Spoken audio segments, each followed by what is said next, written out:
Kalimantan Selatan terkenal dengan julukan kota Seribu Sungai. Dalam usianya yang ke-67 tahun di tahun 2024 ini, ternyata tercatat dalam sejarah.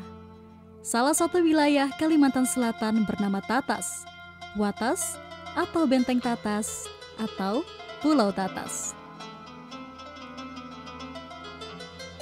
Pulau Tatas ini terletak di pertemuan dua sungai besar, yaitu Sungai Martapura dan Sungai Antasan. Awalnya daerah ini merupakan wilayah Kesultanan Banjar yang berbentuk delta. Seiring waktu, lumpur Sungai Martapura menumpuk dan berkembang membentuk pulau kecil yang dinamakan Pulau Tatas. Wilayah itu kini sangat masyhur dan menjadi salah satu ikon Kalimantan Selatan, yaitu Masjid Raya Sabilal Muhtadin.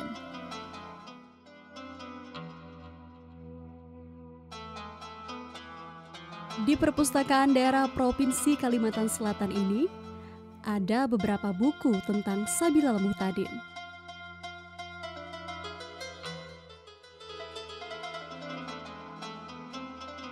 Salah satu bukunya adalah tentang sejarah Masjid Sabilal Muhtadin hingga pembangunannya.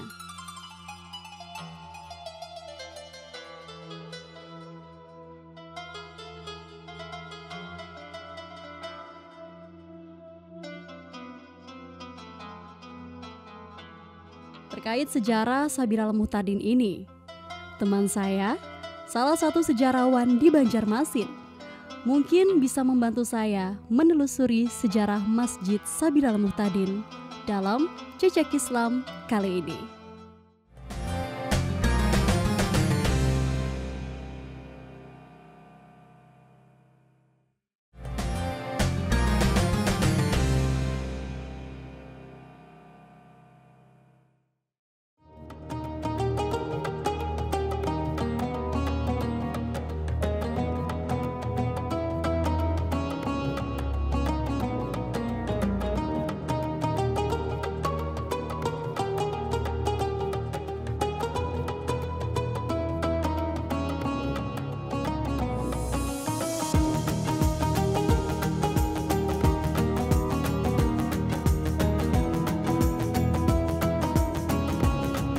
Dalam penelusuran Jejak Islam kali ini, saya akan ditemani Pak Mursalin Arlong, salah satu sejarawan Kalimantan Selatan. Kami akan membahas mengenai Pulau Tatas, awal mula wilayah yang sekarang dibangun Masjid Raya Sabilal Muhtadin. Assalamualaikum, Bang. Waalaikumsalam. Baik, alhamdulillah ketemu. Iya, alhamdulillah bisa ketemu di sini. Ya, ada apa, Baik? Ya gini, jadi ulun tertarik nih mengulik sejarah tentang kawasan Sabilal Muhtadin ini. Gimana sih sebenarnya sebelum Sabilal Masjid Ada gitu ya. Raya yang megah ini berdiri tuh konon katanya ada sejarah yang tercatat sebelumnya.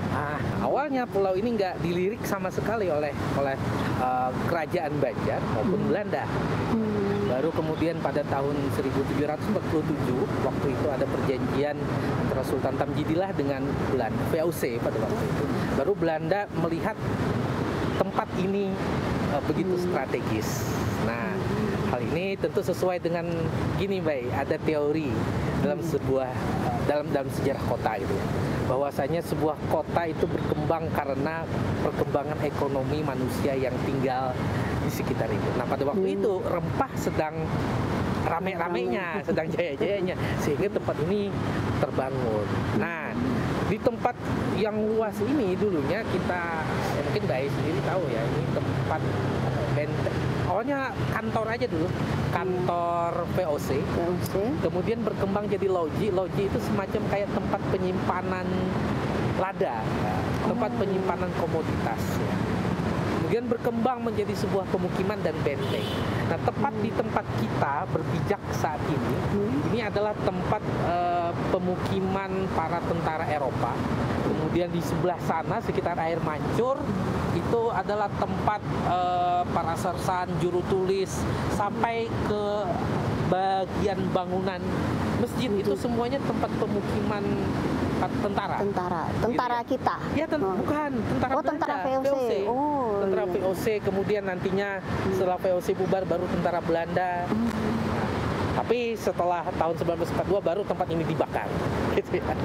Dibakar oleh Belanda supaya Jepang nggak bisa menguasai di sini. Nah, di tempat pemukiman ini, Mbak Ai, mungkin Mbak Ai tahu Demang Lehman kali ya? Iya. Ya, Demang Lehman salah satu pejuang yang ada di Perang Banjar. Iya. Beliau setelah ditangkap di daerah Tanah Bumbu, Sela Selilau, beliau sempat ditahan sementara di sini. Di area? bagian di area sekitar sini. Ditahan sementara. Mungkin Mbak Ai pernah lihat foto Demang Lehman yang ada beredar di Google kan? Beliau dipasung dengan tali haduk, kemudian di tangannya itu ada pemberat ya atau batur kubur supaya nggak lari atau supaya nggak kebal lagi. Fotonya sambil duduk tepat di depan kita sini. Di depan. Di daerah sini, area sini. Itu saya dapat dari salah satu vonis Belanda juga. Saya lupa tulis yang menulis Meiners ya, seorang tentara militer Belanda. Saya kira seperti itu gambaran singkatnya, Mbak Ai. Tadi Pian lagi lihat apa? Peta ini. Betul. Ini tepat di sini ya. Ini ada peta tahun 1899. Tepatnya ini setelah Perang Banjar, Mbak Ai, nggak. Artinya pada waktu ini bangunan yang ada di sini itu apa ya istilahnya? Semakin ramai gitu ya. Nah, tetapi loji sudah nggak ada. Karena pada waktu itu pada abad ke-19 rempah sudah nggak jadi komoditas lagi, beralih ke karet dan batu bara. Nah, ini pada tahun 1989 kita anggap posisinya sedang di sini, Mbak ya. Nah, ini yang segi empat ini, ya, yang segi empat ini adalah tempat tinggal para Belanda, para tentara, barak militer. Nah, di sini ada rumah juru tulis mungkin yang agak kecil ini. Kemudian rumah para kopral, para sersan, mungkin ada yang di belakang sini. Nah, ini titik tengahnya mungkin ada di belakang kita sini. Gitu. Nah, yang ini aliran sungai. Yang ini aliran sungai. Nah, menariknya di aliran sungai ini di depannya ini adalah pelabuhan. Sebelum pindah ke pelabuhan lama yang di depan wali kota.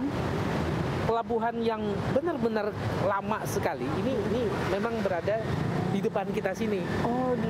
Di area jalan raya mungkin ya. Ya, di Siring sekarang. Di Siring belakang kita sekarang. Nah, di situ ada empat bangunan misalnya. Ada pemandian perempuan, ada pemandian laki-laki, ada dermaga, dan ada tempat penjagaan di situ. Nih ada nomor-nomornya kalau kita lihat di peta tahun 1899 ini. Mungkin kita bisa lihat dari area yang lain lagi. Boleh? Di titiknya. Ya. Delta Tatas terletak di persimpangan dua jalur perdagangan utama, yaitu Sungai Martapura yang juga dikenal dengan Sungai Cina dan Sungai Antasan atau Sungai Queen. Di awal kedatangan VOC Belanda tahun 1606, VOC belum melirik Tatas sebagai tempat berlabuh. Mereka hanya berlabuh di perairan Sungai Barito. Pembangunan kawasan Tatas dimulai dengan pembangunan loji atau kantor dagang yang didirikan pada 29 November 1635. Loji ini menjadi pusat kegiatan dagang VOC di Banjarmasin yang terletak di atas pulau kecil di delta Sungai Martapura. Pada tahun 1747, atas persetujuan Sultan Banjar, VOC Belanda memiliki akses bisnis di wilayah Kerajaan Banjarmasin, termasuk di Pulau Tatas. Di tempat ini, Mbak Ai, yang akan kita tuju, ini dulunya sebuah lapangan. Yang lapangan Merdeka itu ya, Bang? Betul. Lapangan Merdeka, kalau generasi yang lahir tahun 70-an mungkin sempat menyaksikan lapangan Merdeka. Ada juga yang bilang lapangan Merdeka Asrama Tatas dulunya kan. Benteng Tatas atau Asrama Tatas? Asrama Tatas. Kenapa namanya Tatas? Ya karena asal katanya watas, batas antara daerah Kesultanan dan daerah ini ya, daerah Belanda. Sekitar tahun 59 di sini pernah terjadi sebuah rapat besar gitu ya. Era-era pada waktu itu, makanya dinamai lapangan merdeka gitu ya, menandai bahwasanya kita telah merdeka dari Nika pada waktu itu. Pada dulunya memang ketika Belanda masih bercokol di sini, ini juga sebuah lapangan tempat Belanda baris berbaris ya, namanya lapangan kan ya, tempat latihan perang dan lain sebagainya. Nah, ada satu hal yang memorable di sini. Baik, kalau di dalam arsip sejarah perang Banjar, di sini pernah dihukum dalam tanda kutip salah satu pejuang Banjar dari Marabahan, namanya Pembakal Kendet. Nah, baik itu pembakal kan? Iya. Semacam kepala desa, kepala kampung gitu ya. Pembakal Kendet ini adalah orang tuanya Panglima Wangkang. Nah, Panglima Wangkang juga adalah salah satu pejuang di era perang Banjar, yang mana pada waktu itu dia membantu Pangeran Antasari dan membangun Suropati di sana. Ayah dan anak sama-sama pejuang. Tetapi yang ayah itu ditangkap Belanda, lalu akhirnya dibawa ke sini. Dan dihukum di sini. Lalu dihukum di sini. Nggak tahu di mana dimakamkannya, tapi yang jelas beliau dimakamkan di sini. Artinya jelas ada dua orang yang pernah dibawa, yang sangat terkenal ya, dibawa ke sini. Pertama Demang Lehman yang ada di sebelah sana gitu ya. Kemudian beliau dihukum ke Martapura. Setelah itu yang sebelumnya, jauh sebelum itu, ada Pembakal Kendet sebelum era, kayaknya sebelum era perang Banjar deh, tahun 1840-an gitu, karena terlibat melawan Belanda gitu. Di tahun 1756, perjanjian antara Sultan Banjarmasin dan East India Company di bawah kekuasaan Inggris mengarah pada pembangunan sebuah benteng yang dikenal dengan nama Fort Tatas atau Benteng Tatas. Fort Tatas dirancang dengan bentuk pentagon, memiliki 3 bastion di sisi sungai dan 2 bastion di sisi daratan. Benteng ini menjadi simbol kuat dari dominasi perdagangan Eropa di wilayah ini, serta upaya untuk mempertahankan kontrol atas jalur perdagangan yang sangat menguntungkan. Selama abad ke-18, Tatas mengalami banyak perubahan, baik secara politis maupun struktural.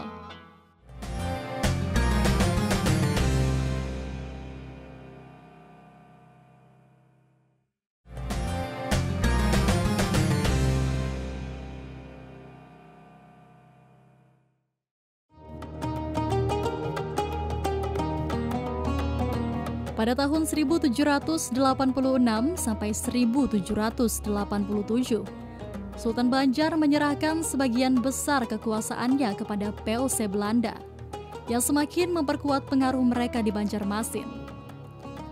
Belanda mulai membangun lebih banyak fasilitas, seperti rumah tinggal untuk para pegawai dan petinggi POC, kanal-kanal, rumah sakit, serta alun-alun di sekitar kawasan Tatas. Semua ini menjadi bukti nyata dari peran penting Tatas sebagai pusat pemerintahan dan perdagangan Belanda di wilayah Kalimantan Selatan.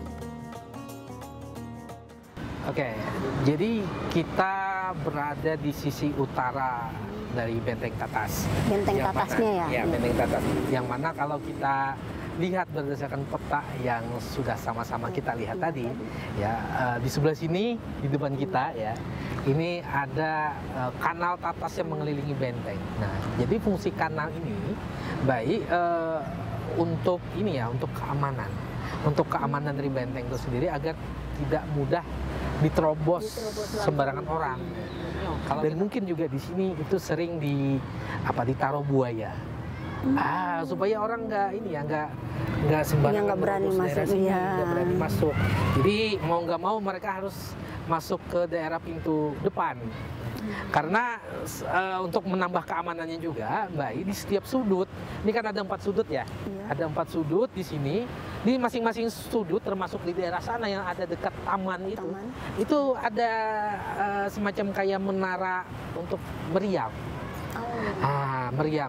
Ada sebelah sana sama sebelah sana juga ada 2. Nah, saya lupa tahun berapa gitu ya, tahun 2013 atau 2014 saya lupa, yang jelas di sana ketika ada perbaikan jalan oleh PUPR ya, pernah diketemukan meriam. Nah, saya kira itu adalah meriam statis untuk menjaga benteng itu yang saya maksud yang ada di masing-masing sudut itu tadi. Nah, saya kira seperti itu. Nah, di depan kita ini tentu saja kanalnya itu masih gimana ya, masih asli gitu ya. Tapi sekarang kan sudah berubah fungsi ya. Dulu sebagai tempat sungai ya? dulu kanal sungai buatan. Dulunya sungai buatan untuk menjaga keamanan dari benteng itu sendiri. Tapi sekarang kayaknya sudah berubah fungsi ya sebagai drainase. Tetapi kalau nanti mau lihat bentuk aslinya nyambungnya kemana ya itu bisa alirannya kemana itu nanti bisa dilihat di daerah sekitar pintu air yang di depan dekat jembatan sana. Dekat jembatan, dekat pom bensin. Dekat pom bensin. Di sana kan ada jembatan, di bawahnya itu ada masuk sedikit sungai ya. Iya. Nah, itu pada tahun ini kami dari tim ahli cagar budaya itu sudah merekomendasikan kepada Pak Wali Kota agar struktur kanal itu ditetapkan sebagai struktur cagar budaya, dan SK-nya kayaknya sudah keluar ini. Dan juga tempat ini, seluruh area ini juga ditetapkan areanya sebagai area situs cagar budaya karena pernah ditemukan meriam dan ada struktur.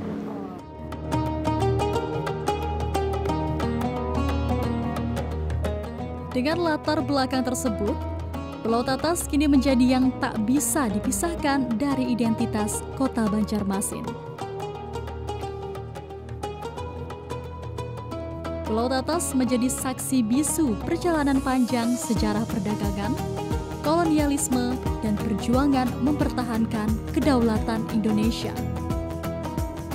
Dari sejarah panjang perjalanan Pulau Tatas atau Benteng Tatas, di era modernisasi saat ini, Tatas kini menjadi pusat kegiatan peradaban Islam di Kalimantan Selatan. Ada sebuah kebutuhan yang muncul di masyarakat, dan itu merupakan aspirasi para pihak yang menginginkan sebuah masjid di tengah kota yang representatif. Sehingga pada tahun 64 itu disepakati bahwa rencana pendirian masjid raya itu adalah di tempat ini, yaitu di yang kita kenal dengan Lapangan Merdeka dan Asrama Tatas. Kemudian pada tahun 74 rencana itu direalisasikan dengan peletakan batu pertama oleh Gubernur Kalimantan Selatan pada saat itu, yaitu Bapak Subarjo tahun 1974 pada tanggal 10 November.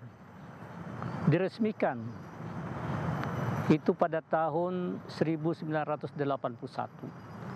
Jadi pembangunannya itu berjalan agak lama karena memang kondisi situasi pada saat itu. Kemudian masjid ini oleh para tokoh pada saat itu disepakati mengambil nama, yaitu dengan sebutan Sabil Al-Muhtadin. Sabil Al-Muhtadin adalah sebuah kitab yang cukup besar, merupakan karya besar dari Syekh Muhammad Arsyad Al-Banjari. Beliau adalah tokoh Kalimantan Selatan yang hidupnya antara 1710 sampai 1812. Kitab ini memang menjadi acuan dari masyarakat pada saat itu, terutama dari Kerajaan Banjar yang di bawah koordinasi Sultan pada saat itu. Nama Sabil Al-Muhtadin ini diambil adalah juga merupakan representasi terhadap kehormatan kepada beliau Syekh Arsyad Al-Banjari. Ada khat yang berbentuk tulisan-tulisan potongan daripada ayat-ayat Al-Quran, dan juga ada bentuk kaligrafi. Semua itu mencerminkan di samping tulisan Sabil Al-Muhtadin sendiri, dan juga asas-asas daripada termasuk tentang waktu salat, tentang orang yang bisa orang yang memakmurkan masjid itu adalah orang yang beriman. Sehingga kan ditulislah ayat-ayat Al-Quran di depan dan di samping Masjid Raya itu. Kemudian di pintu-pintunya terlihat itu ada mencerminkan tulisan terutama sahabat-sahabat ya. Ada Abu Bakar, ada Umar, ada Utsman, ala Ali. Kemudian ada tulisan Muhammad Rasulullah SAW. Ini mencerminkan sebuah pengakuan bahwa ibadah yang kita lakukan adalah berbasis Ahlus Sunnah wal Jamaah. Kawasan Sabilal Muhtadin menjadi pusat kegiatan Islam yang berlandaskan Ahli Sunnah wal Jamaah. Berbagai pusat kegiatan dilaksanakan untuk kepentingan masyarakat dan umat.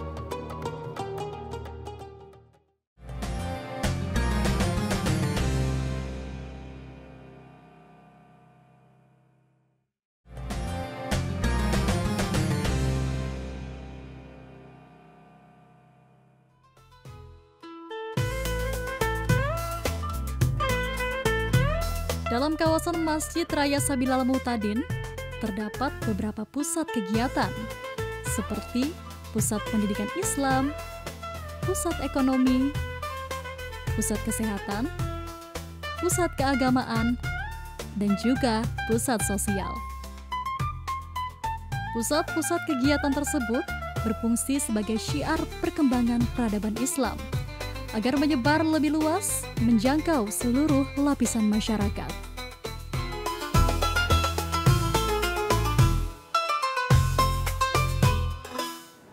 Nah, di klinik ini Pak, salah satu masuk di kegiatan apa Pak dari Sabilal ini? Ini bagian daripada kegiatan pelayanan sosial di Masjid Raya Sabilal Muhtadin. Dan ini pelayanan kepada jamaah khususnya dan juga kepada umum. Dan kita punya agenda kegiatan, ada yang lain, terutama memfungsikan ATM beras.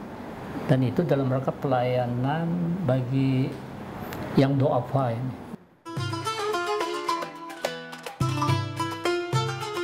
Pendirian lembaga pendidikan formal Sabilal Muhtadin dari PAUD hingga perguruan tinggi merupakan ikhtiar untuk menyampaikan pemikiran Syekh Muhammad Arsyad Al-Banjari kepada generasi muda masa kini, agar pemikiran dan pelajaran dari kitab-kitab Syekh Muhammad Arsyad Al-Banjari tetap lestari di hati umat dan masyarakat Kalimantan Selatan. Selain pendidikan formal, mendirikan pusat studi Al-Quran hingga perpustakaan adalah kegiatan pendukung syiar dalam pendidikan. Selain lembaga pendidikan, Sabilal Muhtadin juga sebagai pusat ekonomi. Kegiatan pusat ekonomi ini meliputi pembinaan UMKM, Baitul Mal wat Tamwil, SPBU, dan juga Sabilal Mart. Masjid Sabilal Muhtadin merupakan apresiasi atas mahakarya Syekh Muhammad Arsyad Al-Banjari. Dari pusat perdagangan POC Belanda hingga menjadi pusat peradaban Islam, semuanya telah tercatat dalam sejarah Kalimantan Selatan. Demikian penelusuran saya dalam Jejak Islam kali ini.